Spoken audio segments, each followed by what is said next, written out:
September 19, 2023 காலையில் ஒரு 5 மணி இருக்கும். இது எங்க அப்படின்னு பார்த்தீங்கன்னா இந்தியானா, அமெரிக்கா. இங்க இருக்கக்கூடிய ஒரு சின்ன டவுன் தான் ஃப்ரீ டவுன். இந்த ஊர்ல ரொம்பவே லிமிட்டடான வீடுங்க மட்டும்தான் இருக்கு. அதனால அந்த ஊர்ல இருக்கக்கூடிய அத்தனை பேருக்குமே ஒவ்வொருத்தருமே யார் அப்படிங்கிறது ரொம்பவே நல்லா தெரியும். யார் யார் எந்தெந்த வீட்டில் இருக்கா, அவங்களோட வீட்டில் எத்தனை பேர் இருக்காங்க, அவங்க என்ன வேலை பார்த்துட்டு இருக்காங்க அப்படிங்கிற எல்லாமே எல்லாருக்குமே தெரிஞ்சது தான். ரொம்பவும் அமைதியான ஒரு ஊர் அப்படின்னு வச்சுக்கலாம். அந்த ஊர்ல இருக்கக்கூடிய ஒரு வீட்டுக்கு காலையில 5 மணிக்கு 2 நபர்கள் ரொம்ப பொறுமையா கதவை திறந்துட்டு யாருக்குமே தெரியாம உள்ள வராங்க. அதுல ஒரு நபரோட முகத்துல ஃபுல்லா கவர் பண்ணி ஸ்கீ மாஸ்க் போட்டிருக்கான். கொஞ்சம் கூட அவனோட முகமே தெரியல. ஆனா இன்னொரு நபர் ஸ்கீ மாஸ்க் அப்படின்னு எதுவுமே போட கிடையாது. அவனோட முகம் ரொம்பவே கிளியரா தெரியுது.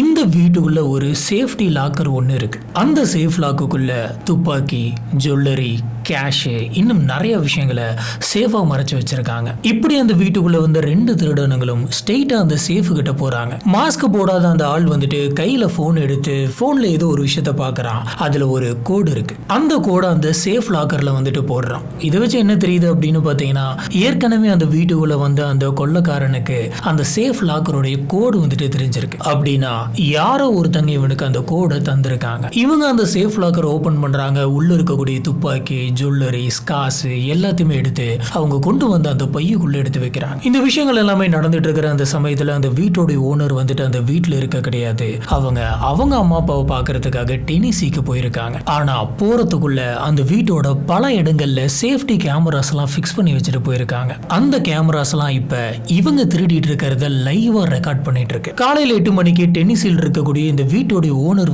எந்திரிக்கிறாங்க. எந்திரிச்சு அவங்களோட போனை எடுக்கிறாங்க. ஸ்ட்ரெயிட்டா செக்யூரிட்டி ஆப் ஓபன் பண்ணி என்னென்ன நடந்திருக்கு அப்படின்றதெல்லாம் ஓட்டி பாக்குறாங்க. இப்படி ஓட்டி பார்த்தப்ப அவங்களோட வீட்டுல யாரோ 2 பேர் அவங்களோட கண்ணு முன்னாடி திருடிட்டு இருக்கிறது தெரியுது. நம்ம முன்னாடியே பார்த்த மாதிரி அதுல ஒரு நபர் முகத்தை மூடி வச்சிருக்காரு. இன்னொரு நபர் முகத்தை ஓபனாவே விட்டுருக்காரு. இப்படி முகத்தை மறைக்காம வந்த அந்த ஒருத்தரை இவங்களுக்கு நல்லாவே தெரியுது. அந்த நபர் ஏற்கனவே இவங்களுக்கு பழக்கப்பட்ட ஒரு நபர் தான். இவங்க கொஞ்சம் கூட யோசிக்க கிடையாது. உடனடியா போன் எடுக்கிறாங்க. போலீஸ் ஆபீசர்ஸ்க்கு கால் பண்றாங்க. என்னோட வீட்டுல காலங்காத்தாலே திருட்டு நடந்திருக்கு சார், சீக்கிரம் வாங்க அப்படின்னு சொல்றாங்க. போலீஸ் ஆபீசர்ஸ் எல்லாம் வராங்க. கொள்ளை அடிச்சிட்டாங்க அப்படின்னு சொல்லி கேஸ் ஃபைல் பண்றாங்க. இந்த சிசிடிவி ஃபுட்டேஜஸ் எல்லாம் கலெக்ட் பண்ணிக்கிறாங்க. அந்த முகத்தை காட்டி இருக்கிற அந்த நபர் யார் அப்படிங்கிறது எனக்கு தெரியும் அப்படின்ற அவனுடைய டீடைல்ஸுமே அவங்க கொடுக்குறாங்க. ஓகே, இது வரைக்கும் நம்ம இந்த கேஸை பார்க்கும்போது உங்களுக்கு என்ன தோணி இருக்கும்? ஏதோ கொள்ளை அடிக்கிறதுக்கு வந்தாங்க, இது ஒரு கொள்ளை சம்பந்தப்பட்ட கேஸ் அப்படின்ற மாதிரி இருக்கும். போலீஸ் ஆபீசர்ஸ்க்கு இப்ப இருக்கக்கூடிய ஒரே ஒரு டார்கெட் அந்த திருடனை பிடிக்கணும். அவன் எடுத்துட்டு போன அந்த பொருட்கள் எல்லாத்தையுமே மீட்கணும். அவ்வளவுதான் இல்லையா? இந்த வீட்டுல சரியா 10 மாசத்துக்கு முன்னாடி இந்த வீட்டுல இருந்த ஒரு நபர் இறந்து போனாரு. இது எப்ப நடந்திருக்கு அப்படின்னு பாத்தீங்கன்னா டிசம்பர் 2022, கரெக்டா கிறிஸ்துமஸ்க்கு ஒரு 5 நாளைக்கு முன்னாடி. அந்த நபருடைய பேரு ஹரால்டு ஆலன், வயசு 52. ஹரால்டு எப்படி இறந்தாரு அப்படின்னு பாத்தீங்கன்னா, அவருக்கு ஹார்ட் அட்டாக் இறந்தாரு. இது ஒரு இயற்கையான மரணம் அப்படின்னு சொல்லி ஆட்டாப்சி எல்லாத்தையுமே எடுத்து இந்த கேஸை க்ளோஸ் பண்ணியிருக்காங்க. மொத்த குடும்பமும் அழுந்தது. ஊர்ல இருந்த அத்தனை பேருமே ஃபீல் பண்ணாங்க. ஒரு கட்டத்துக்கு மேல அத்தனை பேர் மூவ் ஆன் ஆகி போயிட்டாங்க. இப்ப நீங்க கேட்கலாம், அப்ப நடந்த அந்த மரணத்துக்கும் இப்ப நடந்திருக்க இந்த திருட்டு சம்பவத்துக்கும் என்ன சம்பந்தம் அப்படின்னு. உண்மையா சொல்ல போனா பெருசா எந்த ஒரு சம்பந்தமும் இல்ல. 2022 நடந்தது ஒரு இயற்கையான மரணம். இன்னொன்னு 2023 நடந்த ஒரு கொள்ளையடிக்கிற சம்பவம். ரெண்டுமே வேற வேற கேஸ் தான், வேற வேற ஃபைல் தான், வேற வேற கதை தான். ஆனா இந்த திருட்டு வழக்கு தான் ரகசியமா மூடி மறைக்கப்பட்ட ஒரு கொலைய இந்த உலகத்துக்கு வெளிச்சம் போட்டு காட்ட போகுது. சொல்ல போனா இந்த கொள்ளை கேஸ் தான் யாருக்குமே தெரியாம மூடி மறைக்கப்பட்ட ஒரு கொலை கேஸை சால்வ் பண்ண போகுது. உண்மையாலுமே 10 மாசத்துக்கு முன்னாடி இந்த வீட்டுல இறந்து போன ஹாரல்டு ஆலன் எப்படி இறந்தாரு? அவரு கொல்லப்பட்டாரா? அப்படி கொல்லப்பட்டிருந்தா யார் இவரை கொன்னாங்க? ஏன் கொன்னாங்க? எப்படி கொன்னாங்க? எதுக்கு கொன்னாங்க? பிரேத பரிசோதனை ரிப்போர்ட்ல இருந்தே எப்படி இவங்க தப்பிச்சாங்க? எப்படி இந்த திருட்டு வழக்கு இந்த கேஸை சால்வ் பண்ணிச்சு? ஒரு கட்டத்துக்கு மேல இந்த கேஸில் நீங்க கேட்க போற ஒவ்வொரு டீட்டெயிலுமே உங்களை ஷாக் ஆக்கலாம். இன்னைக்கு நம்ம பார்க்க போறது ஹாரல்டு ஆலனுடைய கேஸ். நம்ம இந்த சேனல்ல நம்மளை சுத்தி இந்த உலகத்துல என்ன மாதிரியான விஷயங்கள்லாம் நடந்துகிட்டு இருக்கு அப்படிங்கறத கேஸ் ஃபார்மட்ல பார்த்துட்டு இருக்கோம். நம்மளுடைய வீடியோஸ் எல்லாம் உங்களுக்கு பிடிச்சிருந்தது அப்படின்னா மறக்காம லைக் பண்ணுங்க. நம்மளோட சேனலுக்கு சப்போர்ட் பண்ணி சப்ஸ்கிரைப் பண்ணுங்க. ஹலோ ஃப்ரெண்ட்ஸ், நான் உங்க சாமி. Welcome to the spot.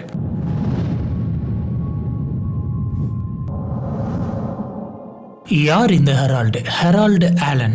ஊர் முழுக்க இவர் எல்லாருமே வந்து பீனட் அப்படின்னு கூப்பிடுவாங்க. அது இவருடைய செல்ல பேரு. இவரோட வயசு 52. இந்தியானால இருக்கக்கூடிய ஜாக்சன் கவுண்டியில ஃப்ரீ டவுன் அப்படின்ற ஒரு இடத்துல இவர் வாழ்ந்துட்டு இருக்காரு. நம்ம ஆரம்பத்திலே பார்த்த மாதிரி இந்த ஊருக்குள்ள வந்துட்டு ரொம்ப லிமிட்டடான வீடுங்க தான் இருக்கும் அப்படிங்கிறதுனால ஒவ்வொரு வீட்லயும் யார் யார் இருக்காங்க அப்படிங்கிறது அங்க இருக்கிற எல்லாருக்குமே தெரியும். அந்த வீட்டுல எத்தனை பசங்க இருக்காங்க, என்னென்ன வேலைக்கு போறாங்க அப்படின்ற எல்லாமே தெரியும். இந்த மாதிரியான ஒரு ஊர்ல ஹெரால்டு ரொம்பவே சிம்பிளான ஒரு வாழ்க்கை தான் வாழ்ந்துட்டு இருந்தாரு.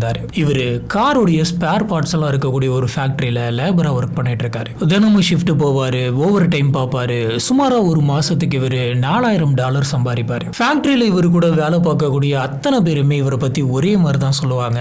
அவர் ரொம்ப ரொம்ப ரொம்ப ரொம்ப நல்ல மனுஷன். யாருக்கிட்டையுமே பிரச்சனை பண்ண மாட்டாரு, எந்த விதமான பிரச்சனைக்குமே போக மாட்டாரு. எப்ப பார்த்தாலும் ஒரு சிரிச்ச முகத்தோட இருப்பாரு அப்படின்னு சொல்றாங்க. இவருடைய தம்பி பேர் வந்து பாத்தீங்கன்னா மேத்யூ ஆலன். இவர் வந்து அவங்க அண்ணனை பத்தி என்ன சொல்றாரு அப்படின்னா, என்னோட அண்ணன் தான் என்னுடைய ப்ரொடெக்டர், என்னோட அண்ணன் தான் என்னோட பெரிய சப்போர்ட், என்னோட கைடே அவர் தான் அப்படின்ற மாதிரி இவர் சொல்றாரு. ஹெரால்டுக்கு ஹார்ட் ப்ராப்ளம் இருந்தது, இவருக்கு டயபெட்டிஸும் இருந்தது.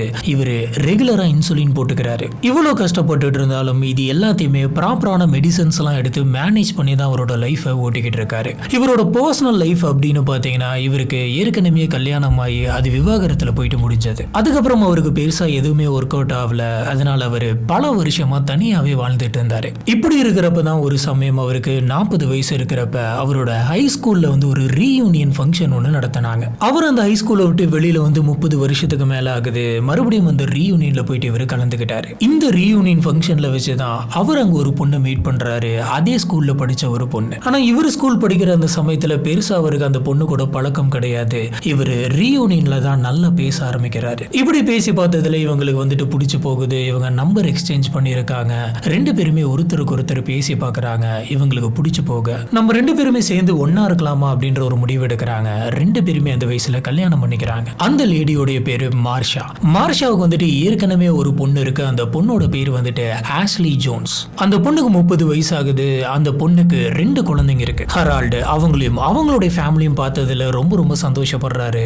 நம்மளுக்கு புதுசா ஒரு குடும்பம் கிடைச்சிருச்சு அப்படின்ற ஒரு சந்தோஷம் அவருக்கு. எனக்கு ஒரு நாள் இந்த மாதிரி அப்பாவா இருக்கிற மாதிரியான ஒரு வாய்ப்பு கிடைக்கவே இல்லை. இப்ப நான் வந்து தாத்தாவாவும் இருக்கேன். இந்த மாதிரியான வாய்ப்பு எனக்கு கிடைச்சிருக்கு அப்படின்னு சொல்றாரு. எப்பெல்லாம் இவருக்கு நேரம் கிடைக்குதோ ஒர்க் முடிச்சுட்டு வந்த உடனே அவருடைய பேர குழந்தைங்களை போயிட்டு கொஞ்சம் வாரம். இப்ப இவர் என்ன பண்றாரு அப்படின்னு பாத்தீங்கன்னா, மெர்ஷலை மட்டும் இல்லாம அவங்க பொண்ணு ஆஷ்லி, அவங்க குழந்தைங்க எல்லாத்தையுமே நீ எங்க கூடயே தங்கிக்கங்க அப்படின்னு சொல்லி அவரோட வீட்டுல தங்க வைக்கிறாரு. பயங்கரமா ஒர்க் பண்ணுவாரு. மிச்ச நேரத்துல தன்னோட ஒய்ஃபை கூட்டிட்டு வெக்கேஷன் போவாரு. தன்னோட பேர குழந்தைங்களோட தன்னோட மக கூடலாம் டைம் ஸ்பெண்ட் பண்ணுவாரு. ஒரு நிம்மதியான ஒரு சிம்பிளான லைஃப்.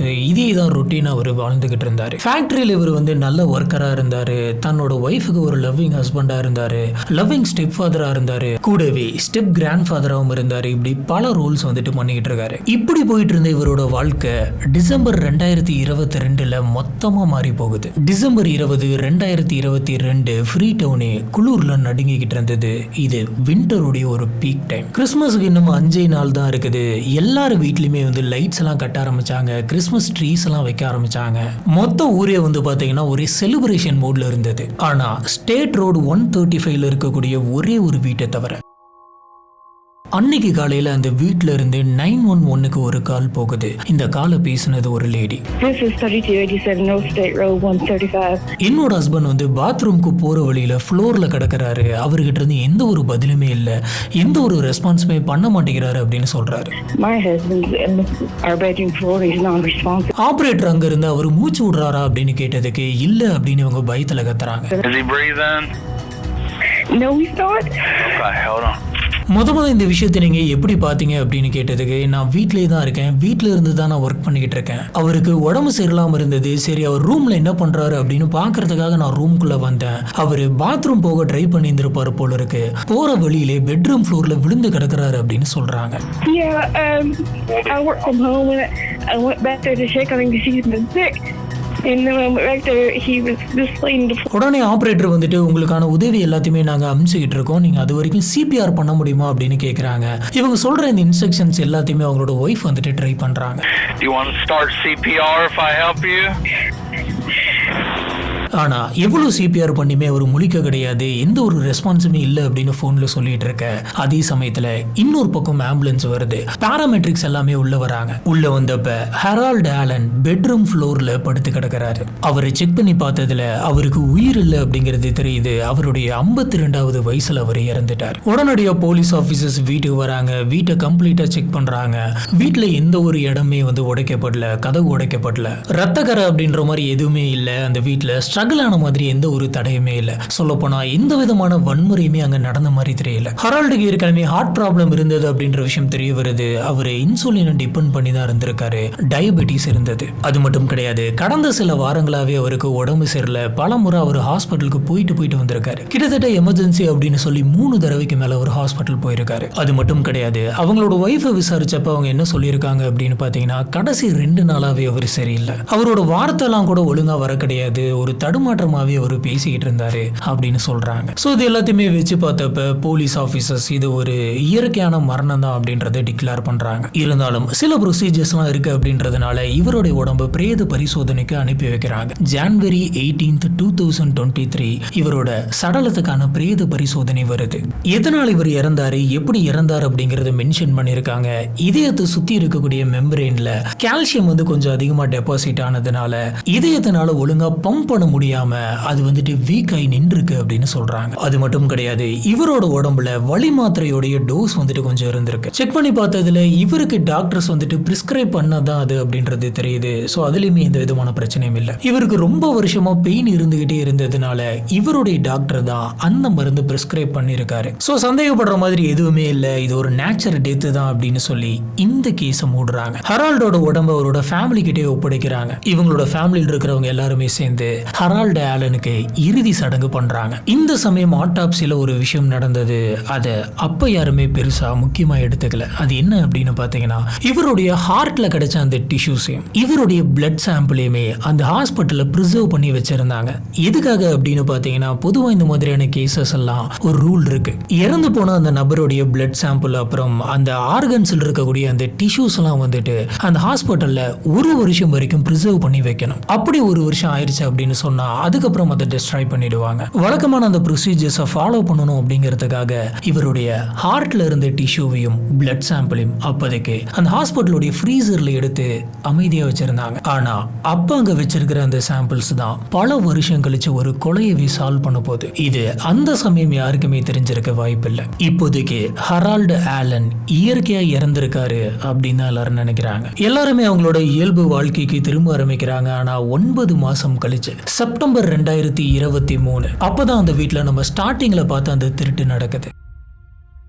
செப்டம்பர் 19, 2023 ஹெரால்ட் இறந்து போன 9 மாசம் கழிச்சு அவருடைய ஒய்ஃபான மார்ஷல் அந்த வீட்டில் தான் தனியா தங்கிக்கிட்டு இருந்தாங்க. ஆனா அந்த வாரம் அவங்க அந்த வீட்டில் இருக்க கிடையாது. அந்த வாரம் அவங்களுடைய அப்பா அம்மாவை பார்க்கறதுக்காக அவங்க டெனிசிக்கு போயிடுறாங்க. ஸோ இது எல்லாமே நம்ம முன்னாடியே பார்த்த மாதிரி தான். அவங்க அந்த வீட்டை விட்டு கிளம்புறதுக்கு முன்னாடி அந்த வீட்டுக்குள்ள நிறைய கேமராஸ் எல்லாம் ஃபிக்ஸ் பண்ணி ஒரு புது சிஸ்டமை போன்ல கனெக்ட் பண்ணி விட்டு போறாங்க. இது மூலியமா அந்த வீட்டுக்குள்ள என்னென்ன நடக்குது அப்படிங்கிற எல்லாத்தையுமே அவங்க போன் மூலியமாவே பார்த்துக்கலாம். பின்னாடி மார்ஷா கிட்ட எதனால நீங்க இப்படி ஒரு விஷயத்த பண்ணீங்க அப்படின்னு கேட்டதுக்கு, எங்க வீட்டுல சில பூனைங்கெல்லாம் நான் வளர்த்துறேன். அந்த கேட்ஸ் எல்லாம் நான் தனியா விட்டுட்டு போனதே கிடையாது. இந்த சமயத்துல நான் ஊருக்கு போறேன் அப்படிங்கறதுனால அந்த கேட்ஸ் எல்லாம் என்ன பண்ணுது அப்படிங்கறத நான் பாக்குறதுக்காக தான் வீட்டுக்குள்ள அங்கங்க கேமரா ஃபிக்ஸ் பண்ணி வச்சேன் அப்படின்னு சொல்றாங்க. சோ இப்படி இவங்க ஃபிக்ஸ் பண்ணி வச்சுட்டு போன அந்த கேமரா கேட்ஸை மட்டும் ஷூட் பண்ண கிடையாது.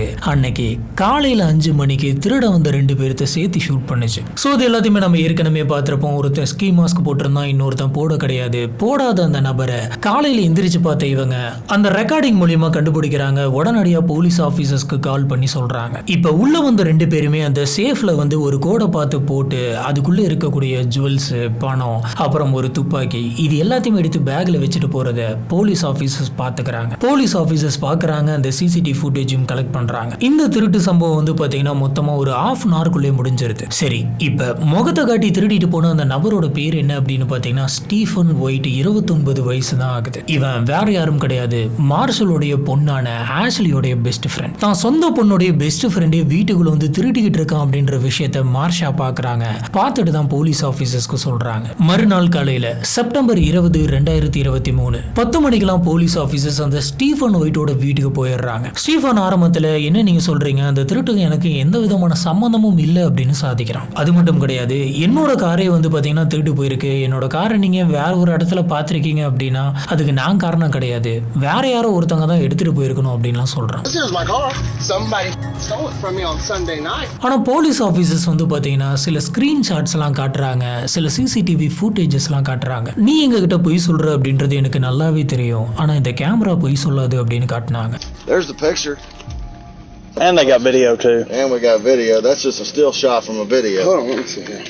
ஸ்டீஃபன் மெதுவாக அந்த ஃபுட்டேஜ் எல்லாம் பார்க்குறான். பார்த்ததுக்கு அப்புறம் இதுக்கு மேலே நம்ம பொய் சொல்ல முடியாது, நம்ம மாட்டிக்கிட்டோம் அப்படின்றத புரிஞ்சுக்கிறான். இப்போ போலீஸ் ஆஃபீஸர்ஸோடைய ஒரே ஒரு மோட்டிவ் என்ன அப்படின்னு பார்த்தீங்கன்னா, இப்போன்னு கிடையாது, பொதுவாக இந்த மாதிரியான ஒரு கொள்ளை சம்பவம் நடந்துச்சு அப்படின்னா இந்த கொள்ளை அடித்த நபர்கள் யார் அப்படிங்கிறத கண்டுபிடிச்சு கேஸ் ஃபைல் பண்ணும். இன்னொன்று, திருடப்பட்ட அந்த பொருட்கள் எல்லாத்தையுமே மீட்டு அந்த ஓனர்கிட்ட கொடுக்கணும். இப்போ ஆஃபீஸர்ஸ் என்ன டீல் பேசுகிறாங்க அப்படின்னு பார்த்தீங்கன்னா, நீ திருடின பொருள் ஒன்று விடாமல் எல்லாத்தையும் கொண்டு போயிட்டு அந்த பாதிக்கப்பட்ட நபர்கிட்டே கொடுத்துடணும். இப்படி எல்லாத்தையுமே கொடுத்துட்டு நீ அவங்க கிட்ட ரெக்வஸ்ட் பண்ணி கேட்டு அவங்க வந்து எங்க கிட்ட தண்டனை கம்மி பண்ணி தாங்க அப்படின்னு சொல்லி கேட்டா உன்னோட தண்டனை கம்மியாகிறதுக்கு வாய்ப்பு இருக்கு அப்படின்னு சொல்றாங்க. அடுத்ததா போலீஸ் ஆபீசர்ஸ் என்ன கேட்கறாங்க அப்படின்னா, உன் கூட அன்னைக்கு கொள்ளையடிக்கிறதுக்காக வந்து அந்த நபர் யார் அப்படின்னு கேட்கறாங்க. இது கேட்டதுக்கு அப்புறம் ஸ்டீஃபன் வந்து கொஞ்ச நேரம் தயங்கினதுக்கு அப்புறமா அவன் என் கூட அன்னைக்கு வந்து இன்னொரு நபரோட பேரு கென் நேப்பியர் அப்படின்னு சொல்றான். கென் நேப்பியர் இந்த நபருக்கு 28 வயசு ஆகுது. அன்னைக்கு அந்த ஸ்கீ மாஸ்க் போட்டு முகத்தை முழுசா மறைச்சிட்டு வந்த நபர்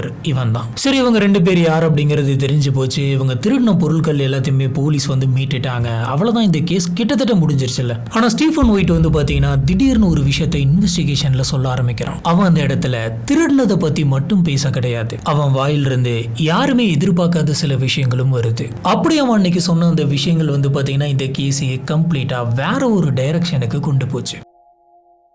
செப்டம்பர் 20, 2023 இவனை இன்ட்ராகேஷன் ரூம்ல வச்சு விசாரிச்சுக்கிட்டு இருந்த அந்த சமயத்துல ஸ்டீஃபன் ஒயிட் அவன் முன்னாடி உட்காந்துருந்த 2 டிடெக்டிவ்ஸ் கிட்ட ஆமா நான் தான் திருடினேன் அப்படிங்கறத ஒத்துக்கிட்டான். என் கூட வந்தது கேன் நேப்பியர் தான் அப்படின்றதையும் ஒத்துக்கிட்டான். இப்படி திருட்டை பத்தி அவன் பேசிக்கிட்டு இருந்த அந்த சமயத்துல திடீர்னு அவன் டாபிக்கை மாத்துறான். யாருமே கேட்காத சில விஷயங்களை பத்தி எல்லாம் சொல்ல ஆரம்பிக்கிறான். நான் திருட போன வீட்டுல ஹரால்டு அப்படின்ற ஒருத்தர் ஒரு 9-10 மாசத்துக்கு முன்னாடி இறந்து போனாரு. அவர் இறந்து போனது ஹார்ட் அட்டாக்ல தான் அப்படின்ற மாதிரி எல்லாருமே சொல்லி அந்த கேஸ க்ளோஸ் பண்ணிட்டாங்க. இது கேட்டுட்டு இருந்த போலீஸ் ஆபீசர்ஸ் எதுக்கு நீ தேவையில்லாம பேசிட்டு இருக்க அப்படின்னு கேக்குறாங்க.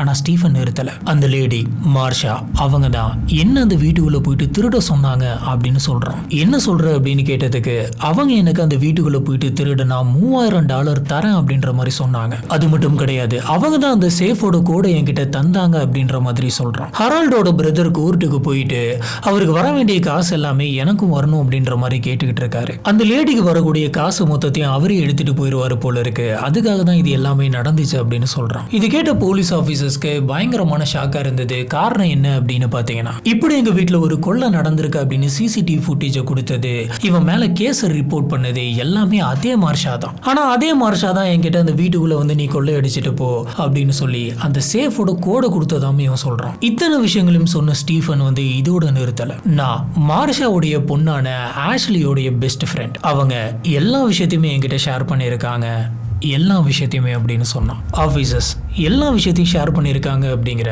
இதில் நீ என்ன சொல்ல வர? மார்ஷாவுடைய பொண்ணான ஆஷ்லி அப்படி உங்ககிட்ட என்ன சொல்லியிருக்காங்க அப்படின்னு கேட்குறாங்க. ஸ்டீஃபன் கொஞ்ச நேரம் நிறுத்தி போலீஸ் ஆஃபீஸரையை பார்த்துக்கிட்டு இருந்து அந்த லேடி சாதாரண லேடி கிடையாது, அவங்க ஒரு கொலைகாரி அப்படின்னு சொல்றான். மார்ஷா ஆலன் தான் அவங்களுடைய ஹஸ்பண்டை கொன்னுட்டாங்க அப்படின்னு சொல்றான். இன்ட்ராகேஷன் ரூமே வந்து பார்த்தீங்கன்னா ஒரு விதமான சைலண்டா இருக்கு. 2022 டிசம்பர்ல இறந்து போன ஹரால்டோட மரணம் வந்து இயற்கை மரணம் அப்படின்னு அந்த கேஸ் க்ளோஸ் ஆச்சு. இப்படி இருக்கிறப்ப அது கொலைதான் அப்படின்னு நீ எப்படி சொல்ற அப்படின்னு கேட்டதுக்கு ஸ்டீஃபன் என்ன சொல்றான்னா, ஆஷ்லி என்கிட்ட இந்த கிறிஸ்மஸ் டைம்ல ஒரு விஷயத்த சொன்னாங்க. அன்னைக்கு நைட்டு மார்ஷா வீட்டில் இருக்கக்கூடிய அத்தனை பேர்த்தோட செல்போனையும் கேட்டாங்க.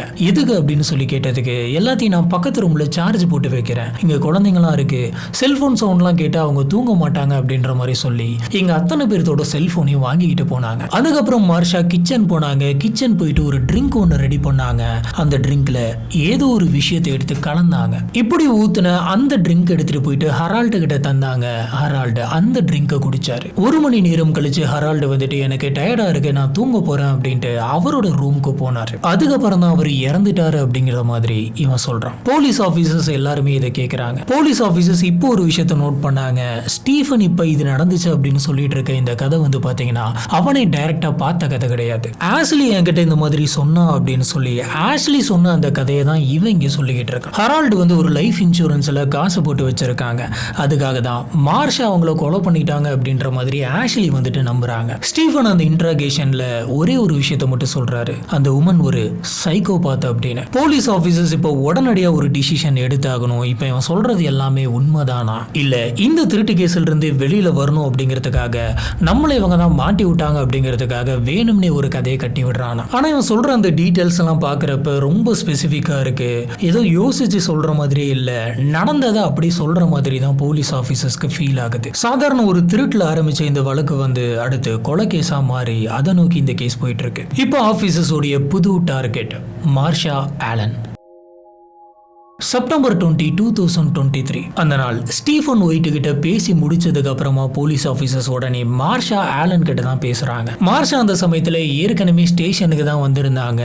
எதுக்கு அப்படின்னு பாத்தீங்கன்னா இந்த கொலை சம்பந்தப்பட்ட இந்த கேஸ் பத்தி ரிப்போர்ட் பண்றதுக்கு, ஒரு டீட்டெயிலான கம்ப்ளைண்ட் கொடுக்கறதுக்காக, என்னென்னலாம் அவங்களோட வீட்டுல திருடப்பட்டிருக்கு அப்படின்ற ஒரு லிஸ்ட் கொடுக்கறதுக்காக வந்திருந்தாங்க. அந்த சமயம் டிடெக்டிவ்ஸ் எல்லாம் மார்ஷா கிட்ட பேச ஆரம்பிச்சாங்க. நீங்க சொல்ற அந்த வீட்டுல இருந்த சேஃப் லாக்கருக்குள்ள என்னென்ன இருந்தது அப்படின்னு கேட்குறாங்க.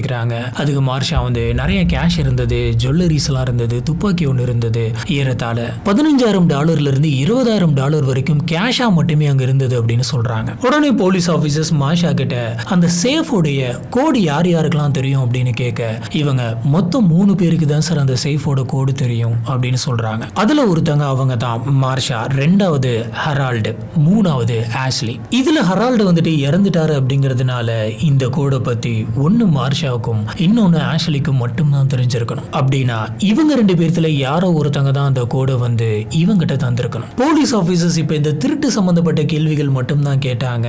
இந்த கொலை சம்பந்தப்பட்ட கேள்வி எதுவுமே கேட்க கிடையாது. ஆனா மார்ஷா எல்லா ரிப்போர்ட்டையும் தந்துட்டு வெளியில போகும்போது ஒரு ஆபீசர் நிறுத்தி உங்க ஹஸ்பண்ட் வந்துட்டு எப்படி இறந்தாரு அப்படின்னு கேட்கறாங்க. அதுக்கு மார்ஷா ஒரு செகண்ட் சைலண்ட் ஆயிட்டு என்ன சொல்றாங்கன்னா, என்னோட ஹஸ்பண்ட் வந்துட்டு ஹார்ட் அட்டாக்ல இறந்தாரு, இது ஒரு இயற்கையான மரணம் தான் அப்படின்னு சொல்றாங்க. இதுக்கப்புறம் டிடெக்டிவ்ஸ் வந்துட்டு ஒரு ரெக்வஸ்ட் வைக்கிறாங்க, உங்களோட போனை நாங்க அக்சஸ் பண்ணிக்கலாமா?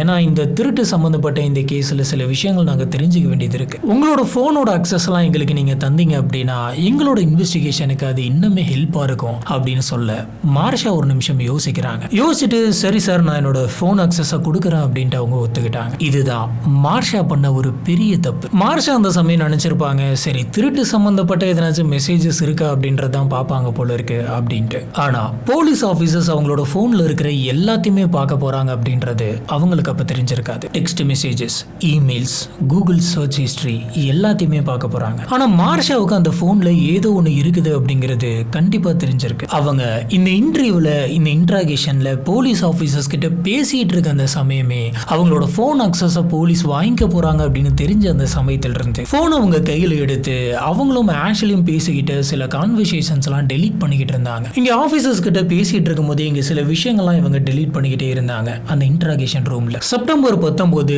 திருட்டு நடந்த அந்த அடுத்த நாள் மார்ஷாவுக்குள்ள ஒரு பயம் இருந்தது. இந்த மாதிரி நம்மளோட போன் அக்சஸ் கேட்கறாங்க, ஒருவேளை வேற எதனாச்சும் பாத்துருவாங்களோ அப்படின்ட்டு. அதுக்காக தான் இவங்க இப்ப டெலீட் பண்ணிக்கிட்டு இருந்திருக்காங்க. ஆனா அந்த சமயம் மார்ஷாவுக்கு ஒரு விஷயம் தெரியல, போன்ல இருக்க மெசேஜ் எல்லாம் டெலீட் பண்ணிட்டா அந்த மெசேஜ் எல்லாம் போயிடாது. டிஜிட்டல் ஃபாரன்சிக்ல இருக்கிறவங்க அந்த டெலீட் ஆன மெசேஜஸ் எல்லாம் ரொம்ப ஈஸியாவே ரெக்கவர் பண்ணி எடுத்துருவாங்க. எப்ப டெலீட் பண்ணிருக்காங்க, அந்த மெசேஜ் எப்ப இங்க வந்திருக்கு, அப்படி என்ன மெசேஜ் வந்திருக்கு எல்லாத்தையுமே ட்ராக் பண்ணிடுவாங்க. போலீஸ் ஆபீசர்ஸ் அவங்களோட போன் அக்சஸ கம்ப்ளீட்டா இவங்க டவுன்லோட் பண்ணிக்கிறாங்க. அந்த போனுக்குள்ள வந்த ஆயிரக்கணக்கான மெசேஜஸ், இமெயில்ஸ் எல்லாத்தையுமே ஒன்னு ஒன்னா பார்க்க ஆரம்பிக்கிறாங்க. இதுல முக்கியமா மார்ஷா அப்புறம் அவங்களோட பொண்ணான ஆஷ்லேக்கு நடுவில் நடந்த சில கான்வர்சேஷன்ஸ் எல்லாம் படிக்கிறாங்க. இந்த கேஸோடைய லீட் இன்வெஸ்டிகேட்டரான ஆடம் நிக்கோலஸ்க்கு திடீர்னு சில சந்தேகங்கள் வர ஆரம்பிக்குது. கொள்ளையடிக்க வந்து ஸ்டீஃபன் ஒயிட் நம்ம கிட்ட சொன்ன அத்தனையுமே பொய் மாதிரி தெரியல. இது இதுக்கு பின்னாடி இன்னும் நிறைய மர்மம் இருக்கு, இதை நாம முழுசா தோண்டணும் அப்படின்னு சொல்றாரு. அப்படி அந்த மெசேஜஸ்ல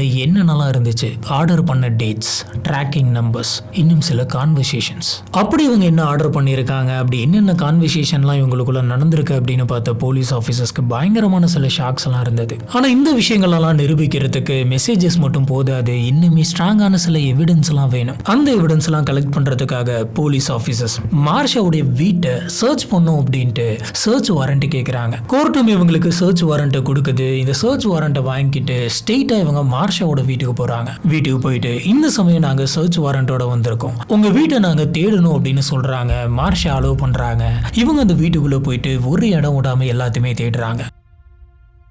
இப்படி தேடின இவங்க அந்த வீட்டுக்குள்ள இருக்கக்கூடிய எலக்ட்ரானிக்கல் கேஜெட்ஸ், அதாவது மித்த மொபைல் போன்ஸ், லேப்டாப்ஸ், டேப்லெட்ஸ் எல்லாத்தையுமே சீஸ் பண்ணி அவங்களோட எடுத்துட்டு போறாங்க. இந்த சமயம்லாம் மார்ஷாவோட முகத்துல ஒரு பயங்கரமான பதட்டம் தெரிஞ்சது. மறுபடியும் மார்ஷாவை செகண்ட் இன்ட்ராகேஷனுக்காக கூப்பிடுறாங்க. இந்த சமயம் ஆபீசர்ஸ் வந்துட்டு திருட்டை பத்தி மட்டும் கேட்க போறது கிடையாது, இறந்து போன அவங்க ஹஸ்பண்ட் ஹரால்ட பத்தியுமே விசாரிக்க போறாங்க. ஆபீசர்ஸோட கையில சில ஸ்கிரீன்ஷாட்ஸ் எல்லாம் இருந்தது, சில போட்டோஸ் எல்லாம் இருந்தது. அப்படி இந்த இன்ட்ராகேஷன்ல என்ன நடந்துச்சு? October 16, 2022 interrogation room. மார்ஷா ரெண்டாவது தடவையா அந்த இன்ட்ராகேஷன் ரூம்குள்ள வராங்க. அந்த தடவை ஆபீசர்ஸ் இவங்க மொபைலோடைய அக்சஸ் எல்லாத்தையுமே எடுத்துக்கிட்டாங்க. அப்போ அவங்க கிட்ட பெருசா எந்த ஒரு எவிடன்ஸுமே கிடையாது. ஆனா இப்போ அப்படி கிடையாது. மார்ஷாவோட போன்ல இருந்து எல்லா மெசேஜஸ், மெயில்ஸ் எல்லாத்தையுமே ரெக்கவரி பண்ணி போலீஸ் ஆபீசர்ஸ் எடுத்து வச்சிருக்காங்க. டிடெக்டிவ்ஸ் இந்த இன்ட்ராகேஷன்ல மார்ஷா பக்கம் ஒரு லேப்டாப்பை திருப்பி வைக்கிறாங்க. திருப்பி வச்சு ஸ்கிரீன்ல இருந்த டெக்ஸ்ட் எல்லாம் வந்துட்டு கிளியரா தெரியுதா அப்படின்னு கேக்குறாங்க.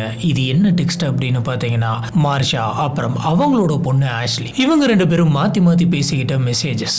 இதுல ஃபர்ஸ்ட் மெசேஜ் டிசம்பர் 14, 2022 இவங்க ஒரு ஆன்லைன் ஆர்டர் வந்து போட்டிருக்காங்க. அதோடைய ஸ்கிரீன்ஷாட் இருக்கு. இந்த ஆர்டரை ஆஷ்லியோட மொபைல்ல இருந்து தான் போட்டிருக்காங்க. கிட்டத்தட்ட 64 அவுன்ஸ், அதாவது சுமார் ஒரு 2.5 லிட்டர் இருக்கக்கூடிய ஒரு கெமிக்கல் இவங்க ஆர்டர் போட்டு வர வச்சிருக்காங்க. அந்த கெமிக்கலுடைய நேம் என்ன அப்படிங்கிறது சேஃப்டி பர்பஸ்க்காக நான் இந்த இடத்துல சொல்ல விரும்பல. ஆனா இந்த கெமிக்கல் எதுக்கு யூஸ் பண்ணுவாங்க அப்படின்னு பாத்தீங்கன்னா, இது ஒரு ஆன்டி ஃப்ரீஸ்க்காக யூஸ் பண்ற கெமிக்கல். ஆன்டி ஃப்ரீஸ்னா என்ன அப்படின்றத பாத்துறேன். வெளிநாடுகள்ல ரொம்பவே குளிரா இருக்கும் அப்படிங்கிறதுனால அவங்களோட வெஹிக்கிள்ஸ்குள்ள வச்சிருக்க ஃபியூல் எல்லாம் உறைஞ்சு போகிறதுக்கான வாய்ப்பு இருக்கு. இப்படி அந்த லிக்விட் ஃபார்ம்ல இருக்கக்கூடிய அந்த ஃபியூல்ஸ் எல்லாம் வந்து உறைஞ்சிடக்கூடாது அப்படிங்கிறதுக்காக இந்த ஆன்டி ஃப்ரீஸ் அப்படின்ற ஒரு லிக்விடை ஊத்துவாங்க. இந்த ஆன்டி ஃப்ரீஸில் இருக்கக்கூடிய ஒரு விதமான கெமிக்கலை தான் இவங்க 2.5 லிட்டர் பக்கமா வாங்கியிருக்காங்க. இந்த கெமிக்கல் ஆஷ்லியோட அக்கௌண்ட்ல இருந்து தான் பில் ஆயிருக்கு. கிட்டத்தட்ட $31.99. இது மார்ஷாவுடைய வீட்டு அட்ரஸ்க்கு டெலிவரி ஆகுது. இந்த ஸ்கிரீன்ஷாட்டுக்கு கீழே மார்ஷா வந்து என்ன ரிப்ளை பண்ணிருக்காங்க அப்படின்னு பாத்தீங்கன்னா,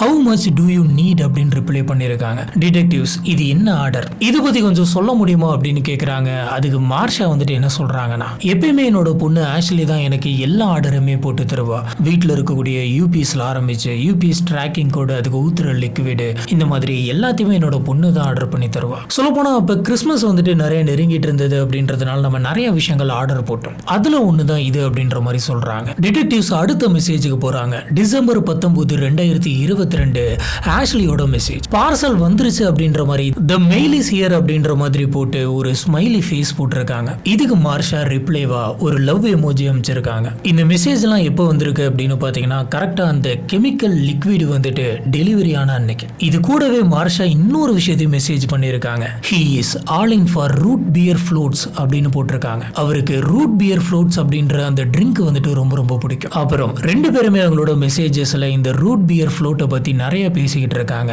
கேனோட சைஸ் என்ன அப்படின்ற மாதிரி போட்டோஸ் எல்லாம் ஷேர் பண்ணிருக்காங்க. இப்ப போலீஸ் என்ன கேக்குறாங்க அப்படின்னு பாத்தீங்கன்னா, டிசம்பர் 19 உங்க வீட்டுக்கு ஒரு பேக்கேஜ் வந்திருக்கு, அதுல ஒரு கெமிக்கல் இருந்திருக்கு. அதுக்கப்புறம் நீங்க வந்து ரூட் பியர் ஃப்ளோட்ஸை பத்தி பேசிக்கிட்டு இருக்கீங்க. நைட் உங்க ஹஸ்பண்ட் வந்து அதை குடிச்சிருக்காரு. மறுநாள் டிசம்பர் 20 உங்களுடைய ஹஸ்பண்ட் வந்து ஃப்ளோர்ல இறந்து கிடந்தாரு. இதுக்கெல்லாம் எதனாச்சும் கனெக்ஷன் இருக்கா, இதை பத்தி கொஞ்சம் எக்ஸ்பிளைன் பண்ண முடியுமா அப்படின்னு கேக்குறாங்க. இதுக்கு மார்ஷா எனக்கு புரியல, நான் எதுவுமே பண்ண கிடையாது அப்படின்னு சொல்றாங்க. டிடெக்டிவ்ஸ் அடுத்த செட் ஆஃப் மெசேஜஸ் ஓபன் பண்றாங்க. அதுல ஒரு டிஸ்டர்பிங்கான கான்வர்சேஷன் இருக்கு. நவம்பர் 27, 2022 ஹரால்ட் இறந்து போறதுக்கு 3 வாரத்துக்கு முன்னாடி, இன்னும் கொஞ்சம் முன்னாடி மார்ஷா ஒரு மெசேஜ் அனுப்புறாங்க. I need foxglove seeds அப்படின்னு. அதுக்கு ஆஷ்லி என்ன ரிப்ளை பண்ணியிருந்திருக்காங்கன்னா, I think I can get them at Walmart அப்படின்னு போட்டிருக்காங்க. Marsha yeah that's pretty flowers அப்படின்னு போட்டிருக்காங்க. மறுபடியும் ஆஷ்லி கிட்ட இருந்து ஒரு மெசேஜ் வந்திருக்கு. அதுல என்ன ரிப்ளை பண்ணிருக்காங்கன்னா, தோஸ் ஆர் ட்ரேசபிள் ட்ரேசபிள்ஸ் அப்படின்னு போட்டிருக்காங்க. அதாவது இவங்க சொல்லக்கூடிய அந்த சீட்ஸை வந்து ட்ரேஸ் பண்ண முடியும் அப்படின்னு அந்த சீட்ஸை வந்து ட்ரேஸ் பண்ண முடியும் அப்படின்ற மாதிரி போட்டிருக்காங்க. இப்போ டிடெக்டிவ்ஸ் வந்துட்டு மார்ஷா கிட்ட கேட்குறாங்க, ஃபாக்ஸ் க்ளவ்னா என்னன்னு தெரியுமா அப்படின்னு. அதுக்கு மார்ஷா, அது ஒரு பிளான்ட், அதில் இருக்கக்கூடிய ஃப்ளவர்ஸ் எல்லாம் அழகா இருக்கும் அப்படின்னு சொல்றாங்க. அதுக்கு டிடெக்டிவ்ஸ், ஆமா, ஆனா ஃபாக்ஸ் க்ளவ் வந்து ரொம்ப ரொம்ப டேஞ்சரஸான ஒரு விஷயம். மனுஷங்க தெரியாம அதை சாப்பிட்டாங்க அப்படின்னு சொன்னா அவங்களுக்கு கண்டினியூஸா வாந்தி வரும், ஃபீவர் வந்துட்டு ஹை ஆகும். அது மட்டும் இல்லாம ஹார்ட் பீட்ஸ் எல்லாம் ரொம்பவே மோசமா இருக்கும். ஆஸ்லி ட்ரேசபிள்னு சொன்னது மட்டும் இல்லாம கூடவே LOL அப்படின்னு போட்டு சிரிச்சிருக்காங்க. இதுக்கு என்ன அர்த்தம் அப்படின்னு கேட்டதுக்கு, எனக்கு அதை பத்திலாம் எதுவுமே தெரியாது, ஆஷ்லிக்கு பிளான்ஸ் அப்படின்னா ரொம்ப பிடிக்கும், அதனாலதான் இந்த ஃப்ளவர்ஸ் அழகா இருக்குமே அப்படின்ற மாதிரி நாங்க இதை பத்தி பேசிக்கிட்டு இருந்தோம் அப்படின்னு சொல்றாங்க. சரி, நீங்க பிளான்ஸை பத்தி பேசிக்கும் போது எதுக்காக சம்பந்தமே இல்லாம ட்ரேசபிளா அப்படின்ற மாதிரி கேட்டுக்கிறீங்க அப்படின்னு கேட்டாங்க. அதுக்கு மார்ஷா கிட்ட இருந்து எந்த ஒரு பதிலும் இல்லை. ஆபீசர்ஸ் அடுத்த மெசேஜுக்கு போறாங்க. நவம்பர் 28, 2022. மார்ஷாவோட மெசேஜ் எப்படி இருக்கு அப்படின்னு பாத்தீங்கன்னா, I am irritated and can't sleep peacefully. I need this to be over. It's hanging on my threads. He is mean and narcissistic அப்படின்னு சொல்லியிருக்காங்க. இப்படி இவங்க ரெண்டு பேரும் மாத்தி மாத்தி பேசிக்கிறாங்க. ஒரு கட்டத்துல மார்ஷா வந்து இது கிளைமேக்ஸை நெருங்கிருச்சு அப்படின்னு சொல்றாங்க. இந்த இடத்துல நிறுத்தி டிடெக்டிவ்ஸ் என்ன கிளைமேக்ஸை நெருங்கிருச்சு அப்படின்னு சொல்லி கேட்க, இதுக்கு மார்ஷா, நான் வந்து என்னோட ஹஸ்பண்ட் ஹெரால்ட பத்தி பேச கிடையாது, நான் ஒர்க் பண்ணிட்டு இருக்கக்கூடிய இடத்துல இருக்கக்கூடிய ஒரு பேஷண்ட்டை பத்தி பேசிட்டு இருக்கேன். அந்த பேஷண்ட் என்ன ரொம்ப போட்டு தொந்தரவு பண்ணிக்கிட்டு இருந்தாரு, ரொம்ப ரூடா இருந்தாரு, அதை பத்தி தான் நான் என்னோட பொண்ணுகிட்ட பேசிக்கிட்டு இருந்தேன், மற்றபடி வேற ஒன்றும் கிடையாது அப்படின்னு சொல்றாங்க. டிடெக்டிவ்ஸ் மறுபடியும் இன்னொரு மெசேஜை காட்டுறாங்க. இது வேலை பண்ணல அப்படின்னா நம்ம வேற எதனாச்சும் ட்ரை பண்ணலாம் அப்படின்ற ஒரு மெசேஜ் வருது. இது எதுக்காக அனுப்புனீங்க அப்படின்னு கேட்டதுக்கு மார்ஷா வந்துட்டு, இல்ல கோவிட் டைம்ல அவருக்கு ரொம்ப உடம்பு முடியாம இருந்தது, நாங்க சில மெடிசன்ஸ் எல்லாம் வந்து அதுக்காக ட்ரை பண்ணோம், அது ஒழுங்கா ஒர்க் அவுட் ஆகிற மாதிரி தெரியல, அதனால இது ஒர்க் அவுட் ஆகலனா வேற விதமான மெடிசன்ஸ் எடுத்துக்கலாம் அப்படிங்கறத தான் நாங்க ரெண்டு பேரும் டிஸ்கஸ் பண்ணிட்டு இருந்தோம் அப்படின்னு சொல்றாங்க. ஆனா போலீஸ் ஆபீசர்ஸ்க்கு ஒரு விஷயம் ரொம்பவே நல்லா தெரியும், இவங்க அதை பத்தி டிஸ்கஸ் பண்ணிக்க கிடையாது அப்படின்னு. நவம்பர் 30 ஹெரால்டு ஹாஸ்பிட்டல்ல வந்து ஜாயின் பண்ணாரு. காரணம் என்ன அப்படின்னு கேட்டீங்கன்னா, பயங்கரமான வயிற்று வலி, ஃபீவர், வாமிட்டிங். இது எல்லாமே ஃபாக்ஸ் க்ளவ் அப்படின்ற அந்த நஞ்சை வந்துட்டு உள்ள எடுத்துக்கிட்டா வரக்கூடிய சிம்டம்ஸ். நவம்பர் 27 தான் இவங்க ரெண்டு பேருமே கான்வர்சேஷன்ல இந்த ஃபாக்ஸ் க்ளவ் சீட்ஸை பத்தி பேசிக்கிட்டு இருக்காங்க. நவம்பர் 28 ஆர்டர் போடணும் அப்படின்னு பேசிக்கிறாங்க. நவம்பர் 30 இவர் ஹாஸ்பிட்டல்ல ஜாயின் ஆகிறாரு. இது மட்டும் கிடையாது, டிசம்பர் 2, 2022 இவங்க இன்னொரு பிளான்ட் ஒன்று ஆர்டர் பண்ணியிருக்காங்க. இது நார்த் அமெரிக்காவில் நிறைய கிடைக்கக்கூடிய ஒரு பிளான்ட். ஆனா இது ரொம்ப ரொம்ப ரொம்ப டேஞ்சரஸான ஒரு பிளான்ட் அப்படின்னு சொல்லலாம். இதோட ரூட் வந்து பாத்தீங்கன்னா ரொம்பவே விஷத்தன்மை வாய்ந்தது. இந்த ரூட்ல இருக்கக்கூடிய ஒரு சின்ன பீஸை சாப்பிட்டா போதும் ஒரு குதிரையை வந்துட்டு இறந்து போயிடும். அந்த லெவலுக்கு ரொம்பவே பவர்ஃபுல்லான நஞ்சு வந்துட்டு உள்ள இருக்கு. ஆஷ்லி வந்து மார்ஷாவுக்கு ஒரு மெசேஜ் அனுப்பிச்சிருக்காங்க. என்ன அப்படின்னு பாத்தீங்கன்னா, இந்த ரூட்டை நான் கட் பண்ணும் அப்படின்னு சொன்னா கண்டிப்பா நான் கையில கிளவுஸ் போட்டுக்கணும் போல இருக்கு அப்படின்ற மாதிரி சொல்றாங்க. ஆமா ஆமா, கண்டிப்பா உனக்கு கிளவுஸ் தேவைப்படும் அப்படின்ற மாதிரி மார்ஷாவும் சிரிச்சுக்கிட்டே சொல்லியிருக்காங்க. இது என்ன மெசேஜ் அப்படின்னு கேட்டதுக்கு மார்ஷா என்ன சொல்றாங்கன்னா, எங்களுக்கு இந்த மாதிரி பிளான் பண்றது அப்படிங்கிறது ரொம்ப பிடிக்கும். பேஸ்மெண்ட் கிட்ட நாங்க வந்து செடியெல்லாம் நடலாம் அப்படின்ட்டு இருந்தோம். அந்த சமயம் நடுறப்ப அந்த மண்ணெல்லாம் கையில பற்றக்கூடாது அப்படிங்கிறதுக்காக தான் நாங்க கிளவுஸ் போட்டுக்கிறத பத்தி பேசிக்கிட்டு இருந்தோம் அப்படின்னு சொல்றாங்க. ஹெரால்டு சாகிறதுக்கு முன்னாடி அந்த கடைசி ஒரு வாரம் ஹாஸ்பிட்டலுக்கு அடிக்கடி வந்துட்டு போயிட்டு இருக்காரு. அவர் அந்த சமயத்துல என்னென்னலாம் சாப்பிட்டிருக்காரு அப்படின்னு பாத்தீங்கன்னா, சில்லி சாப்பிட்டு இருந்திருக்காரு, ஸ்ப்ரைட் குடிச்சிருக்காரு, அதுக்கப்புறம் உடம்பு சரியில்லாம ஹாஸ்பிட்டலுக்கு வந்த அந்த சமயத்துல மார்கரிட்டா சாப்பிட்டிருக்காரு. இதெல்லாம் அவருக்கு உடம்பு சரியில்லாம போறதுக்கு முன்னாடி எல்லாம் அவரு சாப்பிட்டது. கிட்டத்தட்ட 3 தடவை அவர் ஹாஸ்பிட்டல் அட்மிட் ஆயிருக்காரு. இதை பத்தி பேசினப்ப மார்ஷாவுடைய முகமே மாறுது. இதெல்லாம் முடிஞ்சதுக்கு அப்புறம் டிடெக்டிவ்ஸ் கடைசியா ஒரே ஒரு கேள்வி கேட்டாங்க. டிசம்பர் 20 நீங்க எங்க கிட்ட ஃபர்ஸ்ட் டைம் இன்டர்வியூ கொடுத்தப்ப நாங்க உங்களோட போனோட அக்சஸ் எல்லாம் கேட்ட அந்த சமயத்துல எதுக்காக எங்களுக்கு தெரியாம நீங்களும் ஆக்சுவலியும் பேசிக்கிட்டு அந்த கான்வர்சேஷன்ஸ் எல்லாம் டெலீட் பண்ணீங்கன்னு கேக்குறாங்க. இதுக்கு மார்ஷா கிட்ட இருந்து எந்த ஒரு பதிலுமே இல்லை. இந்த மெசேஜஸ் எல்லாம் டெலீட் பண்ணிட்டா எங்களுக்கு எதுவுமே தெரியாதுன்னு நினைச்சீங்களா? எதை மறைக்கணும் அப்படிங்கறதுக்காக இந்த மெசேஜ் எல்லாம் நீங்க டெலீட் பண்ணீங்க அப்படின்னு கேக்குறாங்க. மார்ஷா கம்ப்ளீட்டா சைலண்ட் ஆகுறாங்க. இது மட்டும் கிடையாது, நீங்க என்ன பண்ணீங்க அப்படின்ற எல்லாமே எங்களுக்கு தெரியும் அப்படின்னு சொல்லி டேபிள் மேல எல்லா ஆதாரத்தையும் எடுத்து வைக்கிறாங்க. செப்டம்பர்ல இருந்து டிசம்பர் வரைக்கும் நீங்க ஹெரால்ட ஃபாலோ பண்றதுக்கு பல விஷயங்கள் ட்ரை பண்ணிருக்கீங்க அப்படிங்கிறது எங்களுக்கு நல்லாவே தெரியும். கிட்டத்தட்ட 4 வகையான விஷம் இருக்கக்கூடிய சீட்ஸ், ரூட்னு இந்த மாதிரி நிறைய விஷயங்களை நீங்க அவர் சாப்பிடக்கூடிய சாப்பாட்டுல கலந்து தந்திருக்கீங்க. இதை நீங்க மட்டும் பண்ண கிடையாது, உங்களுடைய பொண்ணான ஆஷ்லியும் தான் உடந்த. மரியாதையை எப்பயாச்சும் உண்மையை சொல்லிருங்க அப்படின்னு கேக்குறாங்க. அதுக்கு மார்ஷா, இல்ல நான் என்னோட ஹஸ்பண்டை கொலை பண்ணல, இது எல்லாத்துக்குமே காரணம் ஆஷ்லி தான் அப்படின்னு சொல்றாங்க. சரி,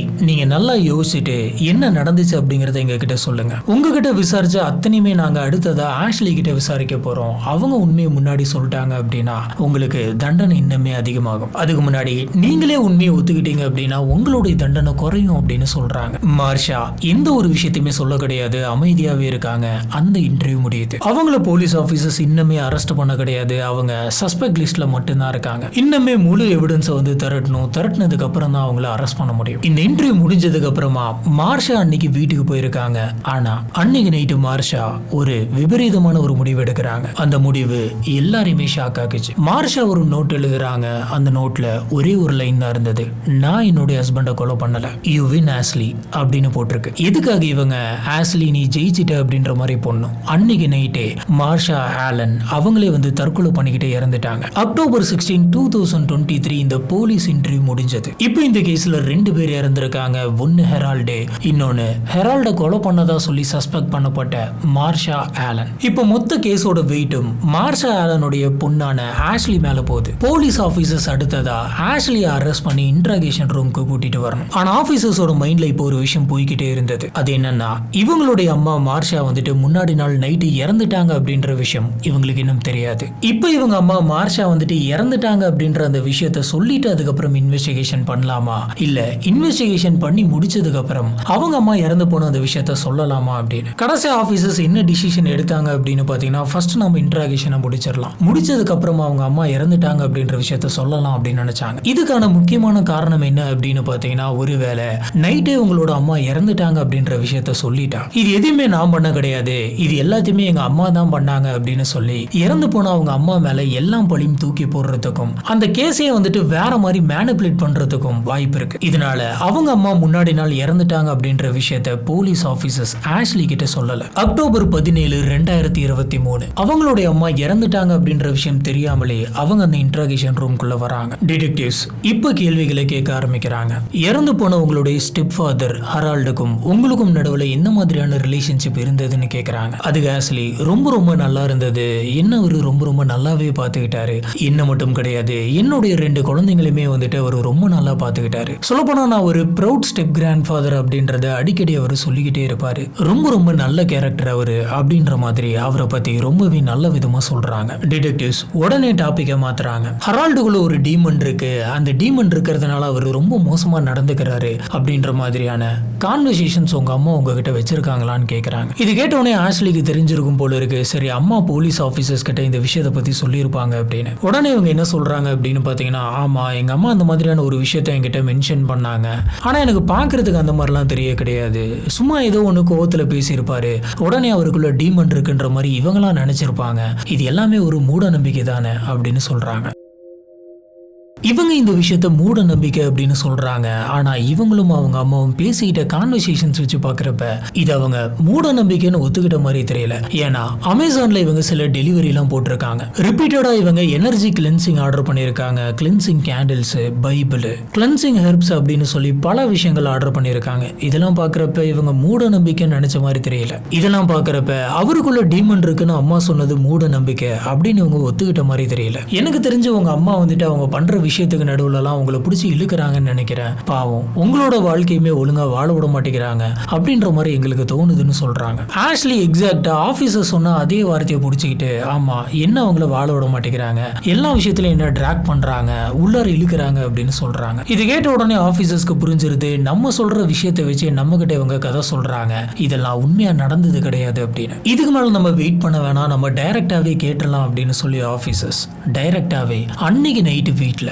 யாரோ ஒருத்தர் ஹெரால்டு சாப்பிடக்கூடிய ஒரு விஷயத்துல ஏதோ ஒரு பொருளை கலந்துருக்கிறாங்க, அதனாலதான் அவர் இறந்திருக்காரு. அன்னைக்கு அந்த வீட்டுக்குள்ள யாரெல்லாம் இருந்திருக்கீங்க அப்படின்னு பாத்தீங்கன்னா ஹெரால்டு இருந்திருக்காரு, ஹெரால்டோட ஒய்ஃப் அதாவது உங்களுடைய அம்மாவான மார்ஷா இருந்திருக்காங்க, அப்புறம் ஆஷ்லியான நீங்க இருந்திருக்கிறீங்க, உங்களை கல்யாணம் பண்ணிக்க போற ஃபியான்சியும் அங்கதான் இருந்திருக்காரு, அது மட்டும் இல்லாம உங்க கூட உங்களோட 2 குழந்தைங்களும் இருந்திருக்காங்க. கண்டிப்பா அவரு சாப்பிடுற பொருள்ல கெமிக்கல் கலந்தது உங்களுடைய 2 குழந்தைங்களா இருக்காது. மீதி இருக்கக்கூடிய உங்க அம்மா நீங்க நீங்க உங்க ஃபியான்சி சொல்லுங்க, இதுல யார் அந்த பொருள்ல அந்த கெமிக்கலை கலந்தான்னு கேக்குறாங்க. இந்த இன்ட்ராகேஷன் வந்து பாத்தீங்கன்னா கம்ப்ளீட்டா 53 நிமிஷத்துக்கு நடந்தது. இவங்க ஒரு விஷயத்தை ஒத்துக்கிட்டாங்க. அது என்ன அப்படின்னு பாத்தீங்கன்னா, என்னுடைய அம்மா ஆர்டர் பண்ண சொன்னாங்க, நான் ஆர்டர் பண்ணேன், அது மட்டும்தான் எனக்கு தெரியும். அவங்க தான் ஃபாக்ஸ் க்ளவ் சீட்ஸ் வந்துட்டு ஆர்டர் பண்ண சொன்னாங்க. சரி, அம்மாவுக்கு வாங்க தெரியாது, நம்ம வாங்கி தரலாம் அப்படிங்கிறதுக்காக தான் நான் வாங்கி தந்தேன். அடுத்தடுத்து நான் வாங்கி தந்த இந்த வாட்டர் ஹெம்லாக்கா இருக்கட்டும், பிங் பாங் சீட்ஸா இருக்கட்டும், அப்புறம் கடைசியா நான் ஆர்டர் பண்ண இந்த கெமிக்கலா இருக்கட்டும், எல்லாமே என்னுடைய அம்மா வாங்கி தர சொன்னாங்க,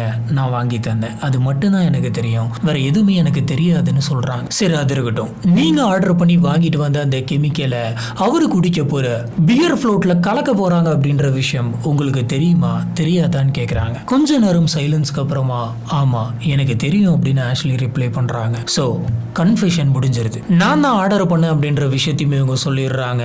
மார்ஷா தான் அதை கலந்தாங்க அப்படின்ற விஷயத்தையுமே இவங்க சொல்லிட்டாங்க. ஆனா ஆஷ்லி என்ன சொல்றாங்க அப்படின்னு பாத்தீங்கன்னா, நான் ஒரு ஹெல்ப்லெஸ் டாட்டர். என்னுடைய அம்மா மார்ஷா கிட்ட நான் எதையுமே சொல்லி புரிய வைக்க முடியாது. சின்ன வயசுல இருந்து என்னோட அம்மா என்ன ரொம்ப ரொம்ப கண்ட்ரோலா தான் வச்சிருந்தாங்க. அதனாலதான் என்ன பண்றோம் அப்படின்னு தெரியாம கூட இருந்து இதை பண்ணிட்டேன். சொல்ல போனா நான் இதை பண்றதுக்கு வற்புறுத்தப்பட்டேன் அப்படின்னு சொல்றாங்க. அடுத்ததா டிடெக்டிவ்ஸ் கேட்ட கேள்வி, ஹரால்டு இறந்ததுக்கு அப்புறம் இன்சூரன்ஸ் பணம் எவ்வளவு வந்தது? அதுக்கு இவங்க ஏறக்குறைய $60,000 வந்தது அப்படின்னு சொல்றாங்க. சரி, அதுல உங்களுடைய ஷேர் என்ன அப்படின்னு கேட்டதுக்கு, என்னோட அம்மா டிசம்பர் 2023 இருந்து ஜூலை 2023 வரைக்கும் மாசம் $1,000, அதாவது கொலை பண்ணதுக்கு மந்த்லி சேலரி வாங்கிட்டு இருந்திருக்காங்க. இப்படி மாசம் இவங்களுக்கு கரெக்டா வந்துட்டு இருந்த பேமெண்ட் ஜூலைல டக்குன்னு நிக்குது. செப்டம்பர்ல தான் அந்த வீட்டுக்குள்ள திருட்டு நடந்திருக்கு. இதுல இருந்து என்ன தெரியுது அப்படின்னு பாத்தீங்கன்னா, மாசம் இவங்க அம்மா கிட்ட இருந்து இவங்களுக்கு பேமெண்ட் வந்துட்டு இருக்கு. அந்த பேமெண்ட் சடனா நின்று இருக்கு. இதை பத்தி அவங்க அம்மா கிட்ட கேட்டு இருந்திருக்காங்க. அவங்க அம்மா, உனக்கு காசு இல்லை, இப்போ உனக்கு காசு என்ன தேவைப்படுது அப்படின்ற மாதிரிலாம் பேசியிருக்காங்க.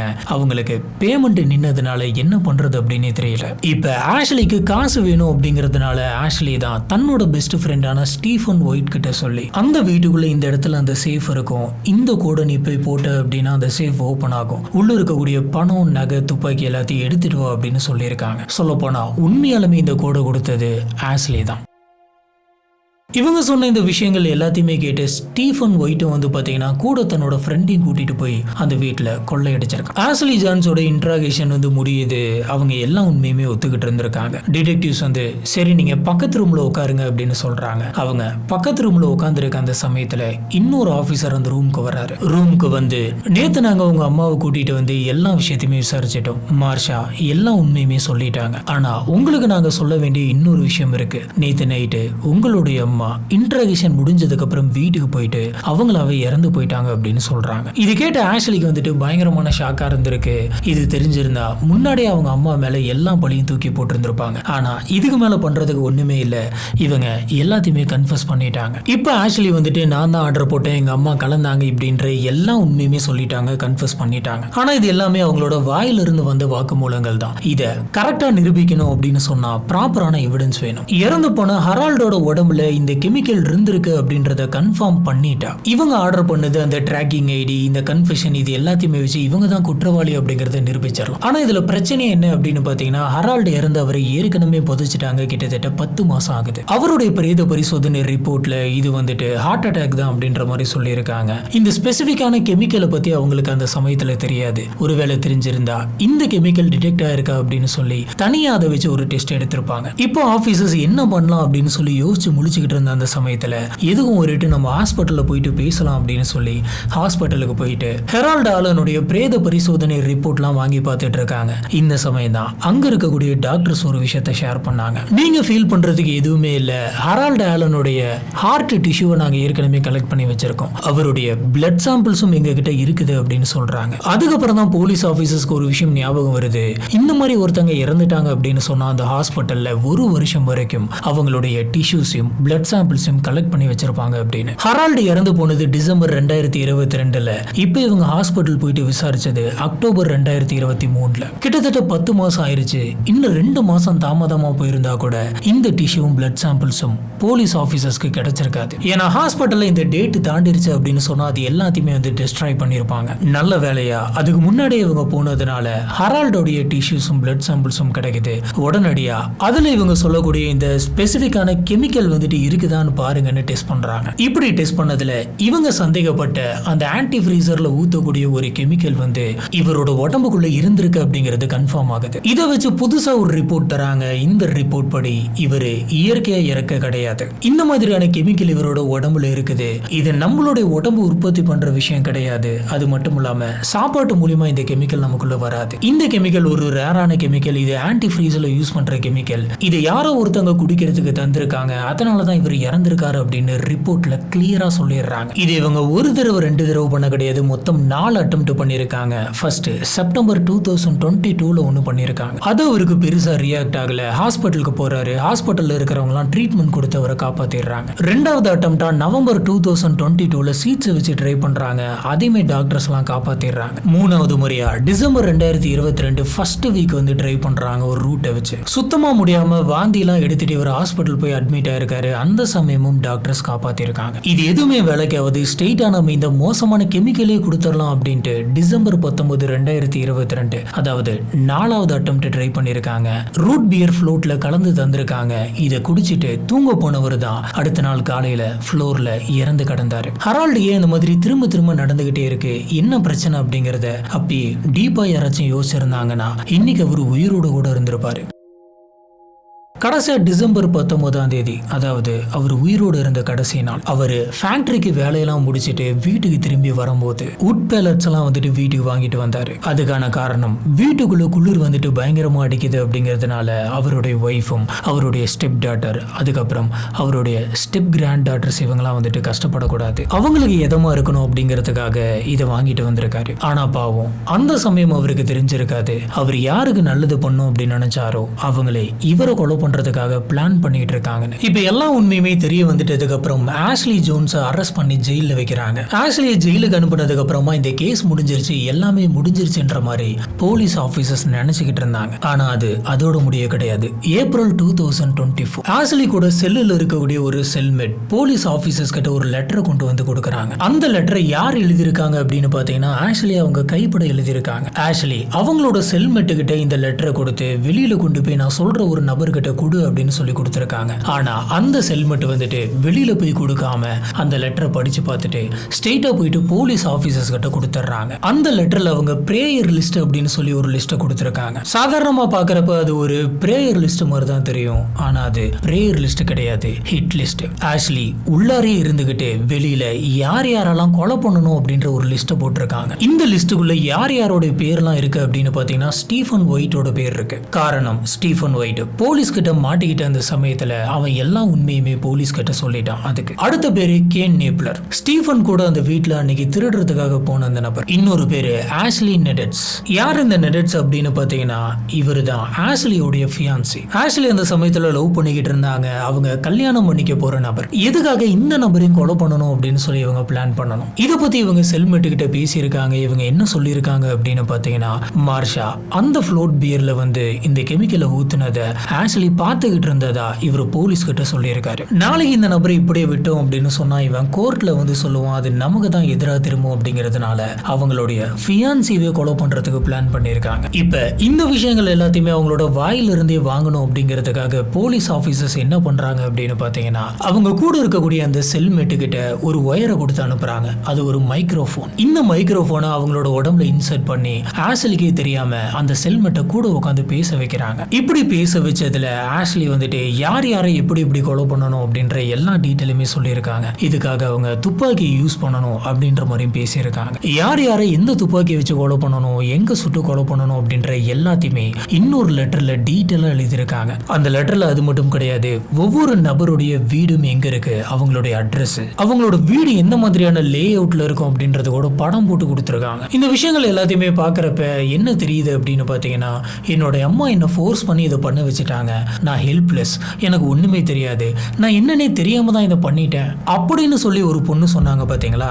அந்த பொண்ணு மாதிரி இது தெரியல. ஹரால்டு ஹாஸ்பிட்டல்ல ரொம்பவே கஷ்டப்பட்டு ட்ரீட்மெண்ட் எடுத்து துடிச்சுக்கிட்டு இருந்த அந்த சமயத்துல கூட LOL அப்படின்னு சொல்லி மார்ஷாவுக்கு இவங்க மெசேஜ் பண்ணியிருக்காங்க. இதை வச்சு நீங்க தெரிஞ்சிருக்கலாம் ஆஷ்லி எந்த லெவலுக்கு மோசமானவங்கன்னு. போலீஸ் ஆபீசர்ஸ் இந்த கேஸ் இதோட விட கிடையாது, ஆஷ்லியோடைய பாஸ்டையும் வந்துட்டு போலீஸ் ஆபீசர்ஸ் ட்ராக் பண்றாங்க. இப்படி இவங்களோட பாஸ்ட் எல்லாம் கிளறி பார்த்தப்ப இதுக்கு முன்னாடி இவங்களுக்கு ஹஸ்பண்டா இருந்த ட்ரைசன் 2019ல தன்னோட வீட்டுல இறந்து கிடந்தாரு. அதுக்கான காரணம் ஹார்ட் அட்டாக். ட்ரைசனுடைய அங்கிளான வில்லியம் வந்துட்டு என்ன சொல்றாரு அப்படின்னு பாத்தீங்கன்னா, அந்த சமயமே இவரோட இறப்புல எனக்கு கொஞ்சம் சந்தேகம் இருந்தது. கடைசியா ட்ரைசனுக்கு வந்து அவரோட தாத்தா கிட்ட இருந்து ஒரு சொத்து கிடைச்சது. அந்த சொத்து கிடைக்கிற வரைக்கும் எல்லாமே நல்லா இருந்தது. அந்த சொத்து கிடைச்ச சில நாட்கள்லே அவர் இறந்து போயிட்டாரு. இந்த விஷயம் அவரோட ஒய்ஃபான ஆஷ்லி எங்களுக்கு கால் பண்ணி சொன்னதுக்கு அப்புறம் தான் எங்களுக்கு தெரிஞ்சதுன்னு சொல்றாரு. அது மட்டும் கிடையாது, அந்த சமயத்துல இந்த உடம்ப சீக்கிரம் அடக்கம் பண்ணணும் அப்படின்ற மாதிரி ஆஷ்லி ரொம்பவே ஃபோர்ஸ் பண்ணிருக்காங்க, பண்ண வச்சிருக்காங்க. அப்பயே எனக்கு நடக்கிறது எதுவுமே சரியில்லை அப்படின்ற மாதிரி தோணிக்கிட்டே இருந்தது அப்படின்ற மாதிரி வில்லியம் சொல்றாரு. இன்னும் ஆஃபீஸஸ் கிளறி பார்த்ததுல இந்த மாதிரியான ஒரு பாஸ்ட் வந்து ஆஷ்லிக்கு மட்டும் இருக்க கிடையாது, மார்ஷாவுக்கும் இருந்திருக்கு. மார்ஷா இதுக்கு முன்னாடி ஜாக்சன் கவுண்டியில் இருந்த ஒரு நபரை வந்துட்டு கல்யாணம் பண்ணியிருக்காங்க. அந்த நபரும் ஹார்ட் ப்ராப்ளம்னால தான் இறந்து போயிருக்காரு. இவரு மட்டும் கிடையாது, இவங்களோட லைஃப்ல இந்த மாதிரி டிராவல் பண்ண பல பேர் வந்து பாத்தீங்கன்னா திடீர்னு இறந்திருக்காங்க. எல்லாமே ஹார்ட் ரிலேட்டட் ப்ராப்ளம்னால. ஆஃபீஸஸ் இந்த விஷயத்த முழுசா பிலீவ் பண்றாங்க.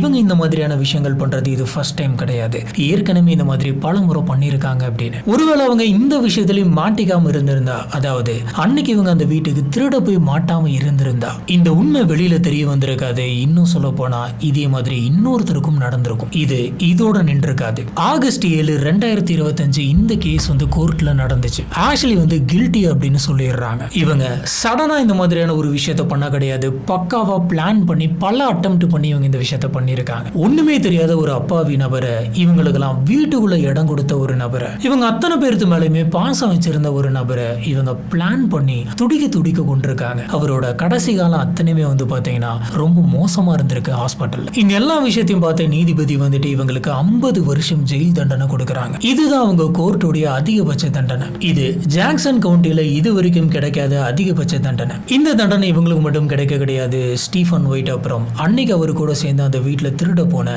அந்த 2 பேருக்குமே 1095 டேஸ் வந்துட்டு ஜெயில் கொடுக்கறாங்க. ஏறக்குறைய ஒரு 3 வருஷம் ஜெயில் தண்டனை. இதுல மார்ஷா ஆலன் தான் அவங்களாவே இறந்துட்டாங்க, எந்த விதமான தண்டனையுமே இல்லாம தப்பிச்சிட்டாங்க. இந்த கேஸ்ல நம்ம தெரிஞ்சுக்க வேண்டிய இன்னொரு ஷாக்கிங் ஃபேக்டும் இருக்கு. ஹரால்டு இறந்து போனதுக்கு அப்புறம் ஹரால்டோட ஒய்ஃபான இந்த மார்ஷா அமேசான்ல ஒரு புக் பப்ளிஷ் பண்ணிருக்காங்க. எப்போன்னு பாத்தீங்கன்னா ஜூன் 8, 2023. புக்குடைய டைட்டில் என்ன அப்படின்னு பாத்தீங்கன்னா, from surviving to thriving, rebuilding your life after the loss of a spouse. கணவரை இழந்ததுக்கு அப்புறம் வாழ்க்கைய மறுபடியும் கட்டி எழுப்புறது எப்படி அப்படின்னு ஒரு புக். இந்த புக்ல ஹரால்டோடைய டெத் டேட் வந்து பாத்தீங்கன்னா தப்பா இருக்கு. என்னது இது டேட்டே தப்பா இருக்கு அப்படின்னு சொல்லி டிடெக்டிவ்ஸ்லாம் சர்ச் பண்ணி பார்த்தப்பதான் உங்களுக்கு தெரிஞ்சிருக்கு இந்த புக்கை எழுதினது இவங்க கிடையாது, ஏஐ தான் இந்த புக்கை வந்து எழுதியிருக்கு. இது அவங்க ஒரு தடவை கரெக்ஷன் கூட பார்க்க கிடையாது. அவங்களோட ஹஸ்பண்டோடைய டெத் டேட்டே இதுல தப்பா இருக்கு. ஐ மீன் இவங்க கொலை பண்ண டேட்டே இதுல தப்பா இருக்கு. பிளான் பண்ணி அவங்களோட ஹஸ்பண்டை சாகடிச்சிட்டு அதுக்கப்புறம் ஒரு புக்கு வேற எழுதியிருக்காங்க. புக்கு சாகடிச்சு இன்சூரன்ஸ் அமௌண்ட்டை வாங்கிக்கிட்டாங்க. அதுக்கப்புறமும் அவரோட பேரை சொல்லி ப்ராஃபிட் பண்ண பார்த்திருக்காங்க. ஹரால்டோட தம்பியான மேத்யூ ஆலன் ஹரால்டை பத்தி என்ன சொல்லியிருக்காருன்னா, ஹரால்டு என்னுடைய ப்ரொடெக்டர், என்னோட அண்ணா என்னோட பிக்கஸ்ட் சப்போர்ட். என் வாழ்க்கையில ஒரு பெரிய கைடு, இதை நான் எல்லா இடத்துலையுமே சொல்லியிருக்கேன். என்னுடைய அண்ணா வந்து பெரிய ரிச்லாம் கிடையாது, ஆனா பயங்கரமான ஹார்ட் ஒர்க்கர். கிடைக்கிற எல்லா வேலையுமே பார்த்து காசு சேர்ப்பாரு. அந்த காசை அவருக்காக கூட யூஸ் பண்ணிக்கிட்டது கிடையாது, அவருடைய குடும்பத்துக்காக தான் அவர் பயன்படுத்தினாரு. கடைசி அவர் வீட்டுக்கு வர வழியில கூட அவங்களோட குடும்பத்துக்கு குளிரக்கூடாதுன்ட்டு தான் அந்த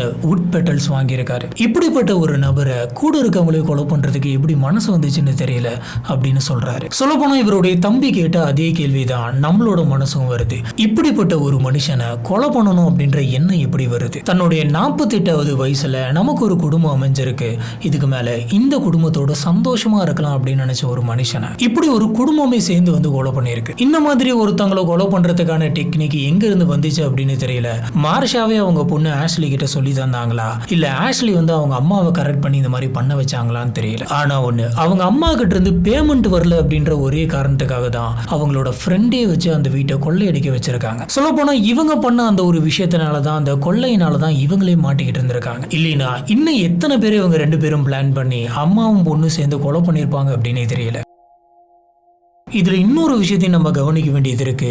இப்படிப்பட்ட இவங்க அவங்களுடைய 2 குழந்தைங்களையும் எப்படி வளர்த்திருப்பாங்க? நல்ல வேளை இந்த கேஸ்ல இவங்க மாட்டி அவங்க ஜெயிலுக்கு போயிட்டாங்க. அவங்க 2 குழந்தைங்களும் வெளியில இவங்களோட சாயல் இல்லாம கொஞ்சம் நிம்மதியா வாழும். இந்த மாதிரியான ஆட்கள் கூட இல்லாம நாளைக்கு அவங்களோட வாழ்க்கையாச்சும் நல்லா இருக்கட்டும். இதுதான் இன்னைக்கு நம்ம பாக்குற இந்த கேஸ். இந்த கேஸை பத்தி உங்களுக்கு என்ன தோணுது அப்படிங்கறத கீழே இருக்கக்கூடிய கமெண்ட் பாக்ஸ்ல மறக்காம ஸ்பாட் பண்ணுங்க. இதை பத்தி நாம கமெண்ட் செக்ஷன்ல டிஸ்கஸ் பண்ணலாம். உங்களுக்கு நம்மளுடைய வீடியோஸ் எல்லாம் பிடிச்சிருந்தா மறக்காம லைக் பண்ணுங்க.